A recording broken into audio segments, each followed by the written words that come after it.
Welcome to your new favorite podcast, Two Chicks with Hiking Sticks, with your hosts, Monica. Susan.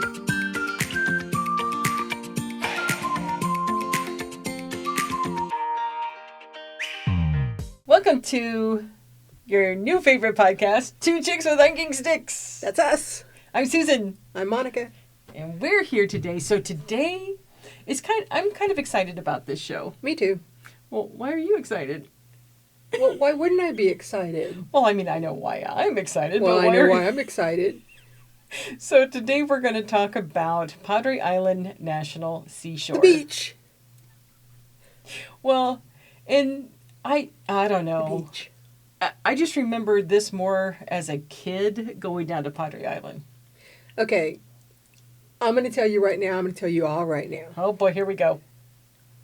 I am going to be very interested in learning about history, the history of the national...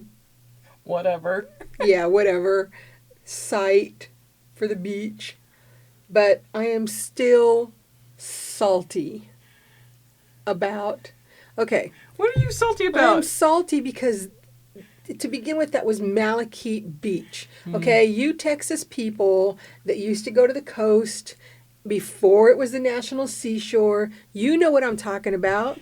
We drove down to Corpus. We got on South Texas Padre Island Drive, or South Padre Island Drive, SPID, otherwise known as SPID, and you would take that highway all the way out, till it ended on the beach.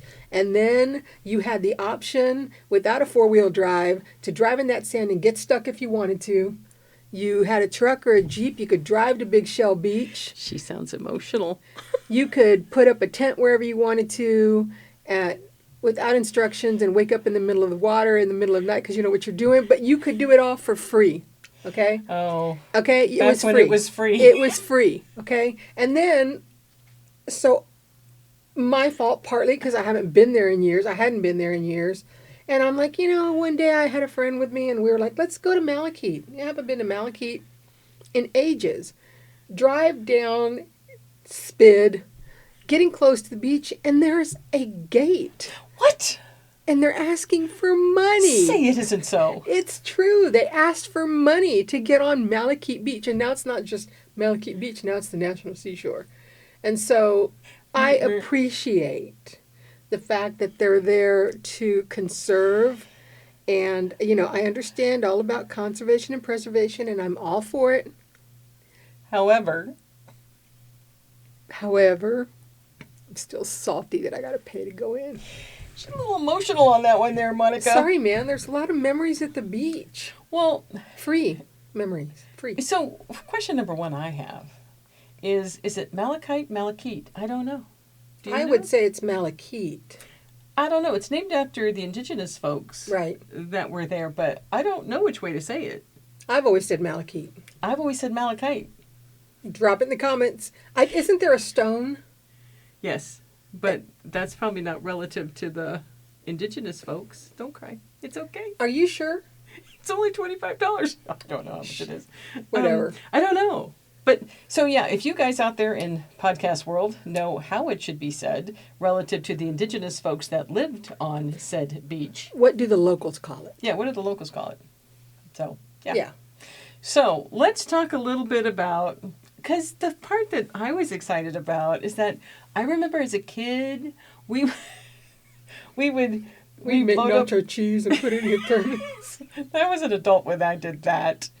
But as a kid... I remember loading up in my mom's big old tank of a car, and we would drive down from San Antonio down to Padre Island. I mean, it was the thing to do. And we always had Toll House cookies. That's we had a Tupperware container of Toll House cookies. I thought they were the fanciest thing ever as a kid. The other thing that we did is that we'd have bologna sandwiches. So we would pull off on the drive down, because it's like, I don't know, a 2.5 hour drive or something down from San Antonio? Yeah. Ish. Yeah, ish.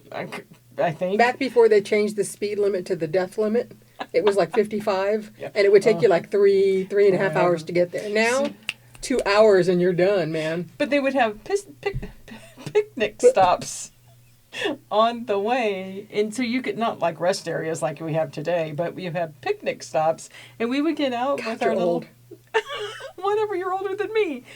But we would stop and we'd have our bologna sandwiches and chips and our Toll House cookies. I loved it so much. We didn't do that. Well, we We'd liked stop it. at restaurants. I think I Really? would have preferred the picnic, but you know. As an adult, we would always hit the Dairy Queen coming back. Oh yeah, yeah. Because you had to get a peanut butter, nutter, butter buster, whatever those things That are was called. my wife's thing. Yeah. My wife loved going to the beach when she first moved down here. She would go, and I wouldn't go with her because, come on, she'd have to stop at Cato and check out the dresses, and then she would go to the HEB Plus and get her food. Then she would drive to the beach, and she would do whatever she was going to do at the beach, lay out or whatever. And then she'd stop at Dairy Queen on the way back. And I'm like, to me, it's just a lot of mess. I want to go to the beach. I want to get in the water. I want to get my feet wet. I want to hike on the beach, and I want to go home. Well, because sometimes I look at beach time and go, is the juice worth the squeeze? Because, to really do, back in the day, especially when and I guess you can still camp down there on some parts Yeah, of you the can. beach, right? You can. But to go to all that effort, you want to stay there for a while because Yeah. you're putting a lot of effort into that. Yeah, So, it is a good drive. yeah. So, anyhow, this is the National Seashore. So you remember, back into our NPS history here. You got to pay. We have all sorts of things that are under the National Park Service. There are units. There are 433 units. About 20 different versions of those units. One of the versions are National Seashores. And this is Padre Island National Seashore. So they have lake shores, they have seashores, they have all sorts of things, right? So this is located in the Gulf of Texas, right? So it's our Gulf that's right there on our beach, right? And again, it is a place that as kids growing up, we went to all the time. But in 1962, it was actually established as a national seashore. Really? Yeah, so But they just didn't charge us. it was before I was born. Stop it. But, if it makes you feel any better, Lady Bird Johnson, who everybody loves Lady Yes. Bird Johnson, because when you drive through Texas in the springtime, Yes. we are thankful for her and all the wildflowers that Yes, we have everywhere. very much so. It's beautiful in the spring. when She we- deserves a podcast all to herself. Yeah, she was pretty She's got amazing nothing to lady. do with hiking, but she deserves a podcast all to herself. She does. But when you see the wildflowers that are in Texas, when we actually have some rain, which we had rain overnight, which was nice, they're just beautiful. But she dedicated basically the visitor center and everything in '68. So it took them a while. Why? Did you ask me why? Why? Why did it take so long? I just love this so Please much. explain.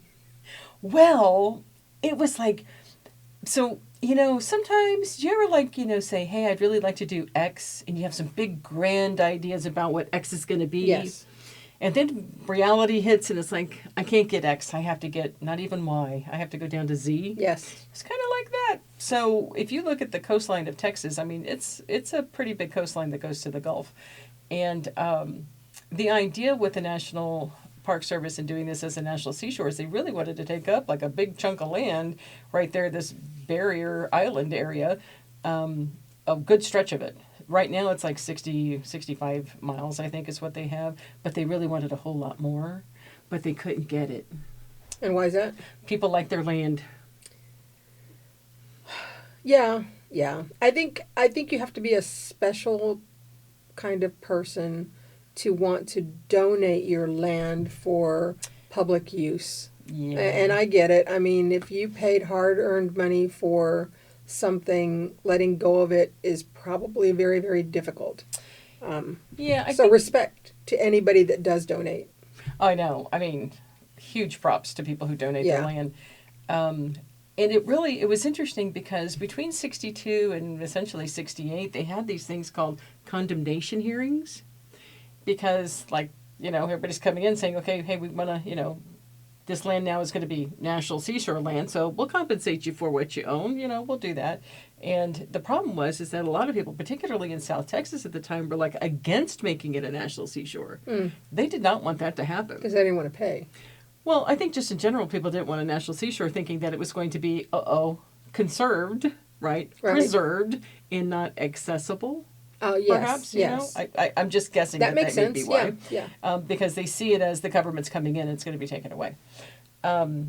so there was already sentiment out there, not in favor of the government coming in and taking this land. But so the government's like, okay, well, how about, we all agree and get it surveyed? And so they started surveying the land, trying to understand where the different plots were, the ownership, lanes and everything. And they wouldn't match up, inevitably. So, even when they could get to a point that's like, okay, everybody can agree these are the boundaries of this particular parcel of land or what have you, the valuation of the land, people weren't agreeing on how much it should be sold for. So, yeah, that was hard. Well, and it is beachfront property. Whether it's a gulf or not, it's still beachfront property. This is true. But I guess, the real shocker was one of the first ones or so that they took that went to court. I think the government was offering, I don't know, $1.5 million for whatever this acreage was. And it came back with, how about that's a no? How about it's more like $5 million? Oh. So it was kind of like the start of people were holding out. Yeah, They did not want to sell their land. And as they held out, there was only so much money that was allotted to be able to, pay for this land to make it part of the National Seashore, that they, the National Park Service was having to keep going back to Congress to ask for more money to be appropriated because they didn't have enough money to now be paying for now these higher costs, higher than what they anticipated for the land. Yeah. So they started out wanting X. A lot. And they got Z. Yeah, they got Z. So that's why when you look at Padre Island National Seashore on a map, you see this upper section that's kind of carved out. It's because those people didn't want to sell. And then you have South Padre Island that is commercial. They also didn't want to sell. That's private land. They didn't want to sell. So that's why basically I would say they have like 60 mile markers, I think, on the actual National Seashore. There are 60 mile markers, but I want to say it's like 65 miles long. That is the actual National Seashore. That was the land that they could get. Okay. I mean, it's still pretty huge, I think. Yeah, I mean, it's, I always look at it as it's better something than nothing. Yeah. We start from somewhere. If you look at a lot of the national park sites that are out there, the different units and stuff, what you see isn't what it necessarily began as. Right. Because people do donate land. And land, I think about like the American, it used to be called the Civil War Battle Trust. Maybe it's the American Battle Trust now.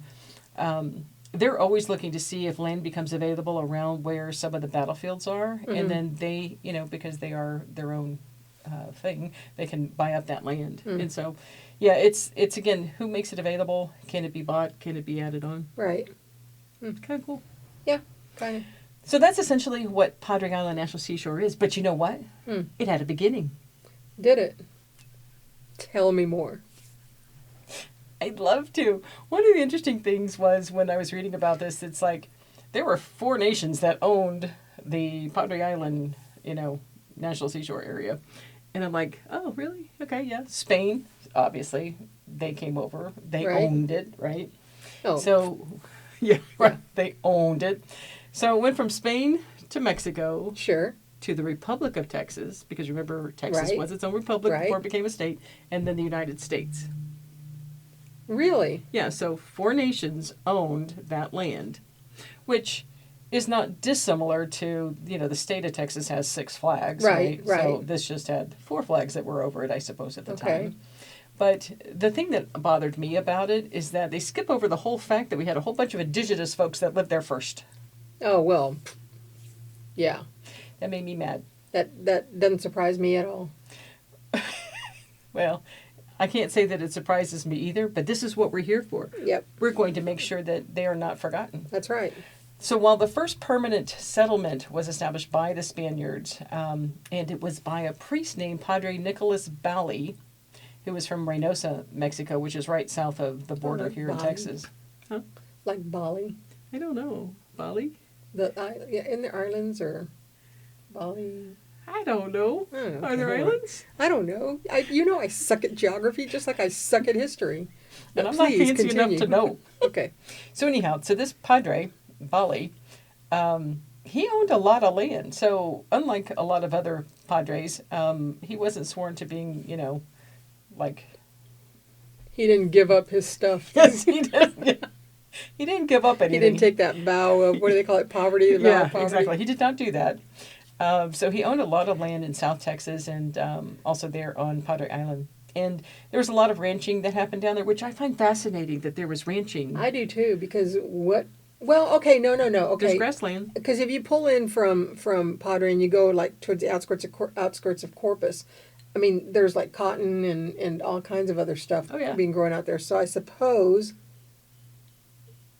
I can't see it closer to the coast, but You got sand dunes. yeah, I mean, what would you? But Anyway, I don't know. I don't know. He ranched cattle, sheep, and horses over there. But he had other people that took care of it because I guess he was able to not have to dirty his hands with that. But they also called this Padre Island. Well, the Padre part of Padre Island comes from this It's for Padre. him? Yeah. Okay, really? Yeah. Okay, Yeah. well, that's interesting. I didn't know that. Yeah. Now we know. Father Island. Well, they actually said there was another name called the La Isla Blanca because it was a white sand. Yes. La Isla Which- Blanca. I've heard that, yes. Yeah. So that's not Padre-ish, but I guess because Spain came first and he was the Padre, that's how he got his name on it. It's, well, and yeah. I mean, again, forget the indigenous people that lived there. We're naming it after the priest that got there first. You know, Which is interesting because it's not like his name. Although, what did you say his first name was? Nicholas. Netchus? Nicholas. Nicholas. As in Saint Nick. Yeah, now I'm trying to remember what the the Spanish Nicholas, but I wonder if Netchus. Anyway, I'm sorry. I'm just thinking. She's Keep having going. a moment. I am. And we all went with her. Now we're all back. Yes, go back. So anyhow, so named after him. Now we'll get into the indigenous folks, but an interesting thing, I didn't realize this, having lived in Texas 80% of my life, that there were 3 big shipwrecks that happened there on the coast. Oh yeah. Yeah, so, I guess it's not uncommon, but there were Spanish ships that were carrying cargo and treasure that, we have these shipwrecks that are out there. But, Treasure? shipwrecks happen around coastlines. It just happens, right? I mean, not a surprise. However, this is important to Texas history because in Texas history, well, when the shipwrecks were discovered, like in 1967, don't be yawning. This is fascinating. The minute you said Texas history, I could feel my eyes. Sorry. Started to droop a I'm little. just joking. Go ahead. Go ahead. Well, these shipwrecks happened in the 1500s. We're discovering them in the 1900s, right? Yes. And we're like, oh, look, we found some shipwrecks. Yeah, let's start to excavate and, let's see what we can get. Maybe there's some treasures there. And it's like, well, hold on there, buddy. You don't get to go do that. The Spanish were like, that's ours. They're our ships. In the 1900s? Exactly. So we're like, oh, no, they're not. And there's like, well, who has a right to that? Mexico. Yeah, Mexico comes in. We'll take it. But it set off a lot of legal battles. But what came out of that is what is important. Go ahead. So what came out of that is the establishment of the Texas Antiquities Commission. Oh, I've heard of which that. led to the establishment of the Texas Historical Commission. Oh, well, look at that. So you just had to discover some shipwrecks to figure out, oh, we can't just claim it as ours. We need to have some laws on the books that says what is ours. And did we shove Spain out of the way? Pretty much did. Yep. Good for us, damn it. So, again, pretty much any coastline, especially like, you think about the Great Lakes and all. I mean, coastlines all have shipwrecks and stuff. But it's just kind of cool to think about when they were coming over, the shipwrecks that happened. And there could be treasure out there we don't even know. And all 3 of them were Spanish ships. Yeah. Mm-hmm. Yeah. Go figure, right? What are you going to take a trip? You going to take your little shovel and go see what you can find? Well, you never know. I could be a detectorist. It's a good show. Anyway, go ahead. Don't like history, but you'll be happy to do that. Right. Okay. So let's talk a little bit about the indigenous folks. Yes, let's. So, the Karankawa? Okay. Is that how you say that? Mm-hmm. I think it's Karankawa. You try to Google pronunciations of things, and I think that's how you say it. There's evidence of the Karankawa, so those would be the Native Americans that inhabited this land, this barrier island, for like thousands of years, like long time. Mm-hmm. So yes, there are 4 nations that officially have put their flags on the land, but many, many, many years before that, we had the indigenous folks that were Yeah, there. yeah. And it was great hunting and fishing area for people to go to. It was really part of their coastal lifestyle. They moved around a lot, but it's important to recognize that while everybody says that they discovered something, somebody was there probably before them. Exactly. And we need to give them props that they actually were there before the Spaniards arrived. Yep. Karankawa. Okay. I think it's Karankawa. I mean, it's how it's spelled, but I think it's what it is. I was trying to remember. There were last year I was in Florida and I went to their Museum of Natural History. I think it was there at the University of Florida, and they also had some indigenous people that lived along the coastlines, and they talked about how in some of their areas they actually went and dug through like the trash pits. Yes. And found the layers of trash that indicated who was living when. I find all that stuff very fascinating. It is fascinating. I don't really care about all the histories. I just like the minutia of it is very interesting to me. That minutia makes Stop. Yeah, just keep going. The stories that we weave through our lives. Yes. Okay, we'll keep weaving over here. Hurts my heart. So, in talking about some of the special things about Padre Island, and that a lot of people come and visit Padre Island is for the birding that we have down there. We have great birding down there. There's like over 380 different species of birds. Yes. Which is, I mean, some of them obviously are migratory birds, but that make their stop off here in South Texas, I think is really cool. Yes. And then there's like over 400 species of plants. Oh, that I didn't know. Yeah, so you put the combination of those things together, there is a lot to see and appreciate if you take the time to go do it, which, I'll tell you, you know what? There's a hike. Really? Yep, there's a hike. Tell me about it. It's a paved hike. Oh, really? Yeah, it's a paved hike, so as accessible as one could be, but there is a hike that you can take. I wonder if it's the one when you go into the entrance and you pay to go into this entrance. Not immediately, but right as you go in, there's one to the right. That is it. I have done that. Yeah. I don't know what it's called, and I guess it never occurred to me that it was a hike, but it was a kind of a birding section, I think. Like it is actually. It's a 0.8 mile trail. Nice. And has good views of the sand dunes and grasslands. Yes. But as everybody says, beware of mosquitoes down there at the beach because they're everywhere. We have skeeters. Yeah. But there's a lot you can do down there because you can camp, you can fish, you can boat, you can windsurf. You can do all sorts of stuff down there at Padre Island. You can. And if you have an RV, they have, there are first come, first serve primitive sites. There are bathrooms there, and they're cold water accessible. Cold showers only. You're not going to get anything luxurious, but they're very close to the beach, and you can just park your RV there. There's a picnic table next to it, and you can walk on out to the beach and fill your water tank with the cold water. Yeah. It's and I think you can only stay like 2 weeks at a time, I think. But look it up. You have to look it up for specifics, but. Yeah, so, going back to the hike, do you need to have your hiking sticks? Maybe, maybe not, because it is paved. But from an accessibility standpoint, they do have beach wheelchairs and walkers that are designed for the soft sand beach that you can borrow from the visitor center. Awesome. So I think that's pretty doggone cool. That's great. So I don't think they would really necessarily be used on that trail because it is paved, but certainly if you want to go down and be on the beach, they have ways. Yes, they have a really nice ramp that will take you straight down to the beach. Yeah. Yeah. So that's out there. So that's great. Take advantage of that as well. I will say,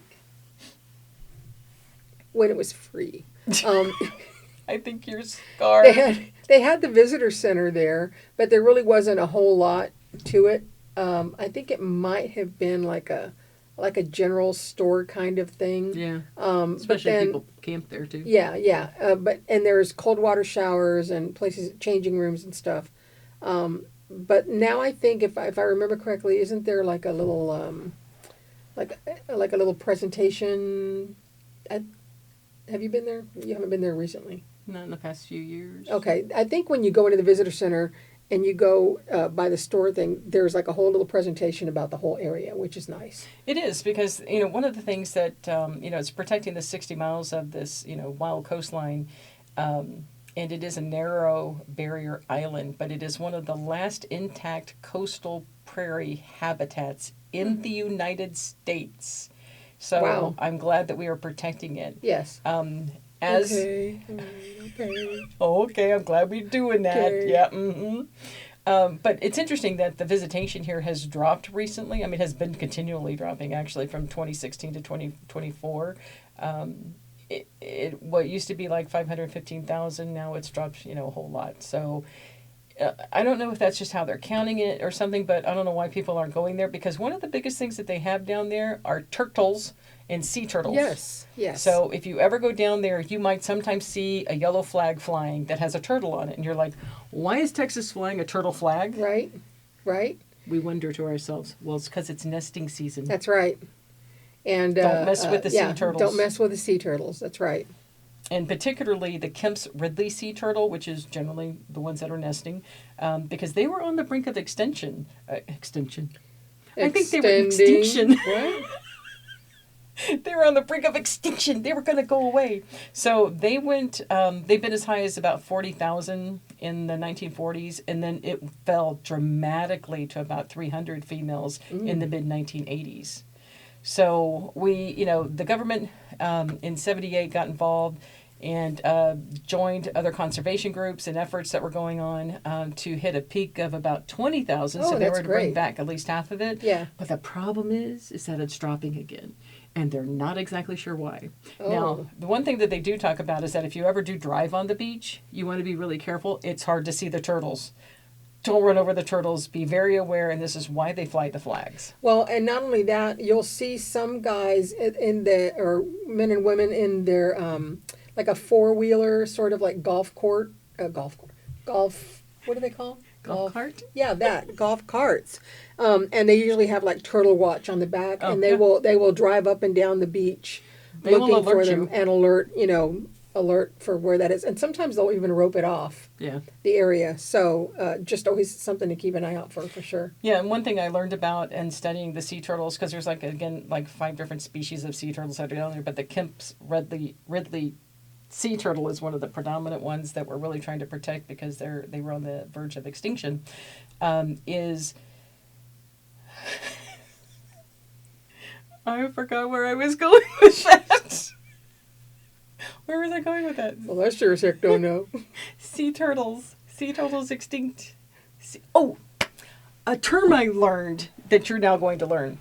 I never understood what a cold stunned was. Like a cold stunning? Yeah, exactly. I never heard of this before. Cold stunned turtles. And so what happens is that these turtles, you can tell that they're cold stunned because they're very lethargic. They're not moving a whole lot, right? And so when they're cold stunned, that means that they've been in water that's been less than 50 degrees. And so they're the only way they know how to regulate their body is through the outside temperatures and stuff. Right. So what they do is they get these turtles and they have to bring their temperatures back up slowly, then release them back. But it's called cold stunned turtles. Oh, well, I learned something. Yeah, I thought that was fascinating. That is interesting. Yeah, because it can happen like if they get caught in like colder waters or something. But if they can be rescued, they can be brought back, warmed up and then sent back out into their natural environment. And there you go. Something new. That's right. So Padre Island, great place to go. You can do a little bit of hiking, short hike, 0.8 paved mile. Make sure you still take your stuff because you're down on the beach and it can get hot. But I would also say a little net over the head will keep the mosquitoes away from buzzing in your ears. It's not too bad on the seashore itself. As you're walking, if you're going to do a walk on the beach, I don't remember having a lot of issues with mosquitoes actually on the beach. It's as you're getting to them, or if you're going in those areas, the swampy areas, like that where that walk is. Yeah, because that walk goes that off. Water could be still or brackish over there. But I do know that when you go to Malachite or the National Seashore, whatever, you go to the parking lot, there is an entrance that leads you to the main visitors building. But off on the side, before you get to the visitors building, there is an entrance that goes straight to the beach. And it's not really an entrance, it's just sand. and you can park closer to that. And that little pathway will lead you straight to where some of the picnic areas are on the left. Yeah. Lots of picnic tables. Well, not lots. Several picnic tables. And there are more on the right side of the visitor center as well. But yeah, you can get on that beach and you can walk and walk and walk and walk. And you won't find anything. You'll see it in the distance. You will see signs of, hotels or condos South or whatever. Padre. No, you're talking about South Padre is like way down past McAllen. Mm-hmm. No, I'm talking about if you're going the other way, like going towards Port Aransas. Mm-hmm. You can see some of the buildings and stuff there, but it's a long walk. You're not gonna want to walk that. But I mean, it's really a great place for just walking and gathering some thoughts. When the water is warm, just taking off your shoes and rolling up your jeans if you have those on. Even in December, I have found that the water can be fairly warm for a nice walk. Yeah. And you find better shells in December because not everybody's there. And there you go. Even better in the rain. Self. Even better in the rain. Nobody's there when it's raining except for you, your idiot self, and your idiot friends looking for shells. Woo! All right. So you can find them, man. $10 everywhere. I know, the complete ones. Yeah, exactly. Yeah. It's like a treasure. So I absolutely recommend going down to Padre Island. There's a lot to see down in that general area. So there's Padre Island National Seashore, but there's a lot of other things because the city of Corpus Christi is there. And then you've got rest of the beach that goes north. You've got beach that goes south. Well, and if you're going down South Padre Island Drive and you don't go all the way to the National Seashore, you can turn left to go to Port Aransas, and there is Mustang Island State Park is right there. And you will pay a state park fee to enter there. But there's also camping and other stuff there. And and then like we said, Port Aransas, lots of little restaurants, places it's a to stay popular there. destination for people. Yeah. But I prefer the part down by National Park, me too. National Seashore. Less people, less populated. Yeah. And if you want to drive on the beach, you should probably get a 4-wheel drive. Yeah. Having been stuck there once myself. Yeah, one does not want that. No, one does not. So one must plan. Yes, one must plan, and one must be grateful for people with big 4-wheel trucks and winches. That's right. That's right. I'm not your winch. No, you're not. All right, folks. Well, lots to do at Padre Island. We hope that you do check it out. And remember, if you like what you're hearing here, be sure to subscribe. And like us, because we like you. Share and click the notification. To ring the bell. God, no, click the notification. We'll let you know, but we're trying to put stuff out every Thursday at 10 o'clock in the morning. So yes, we are. Yeah. We endeavor. All right. Yes, we endeavor. All right. Well, go hike your own hike. Hike your own hike. Is that it, Susan? I think that's it. All right. We'll talk to you later. Bye. Bye.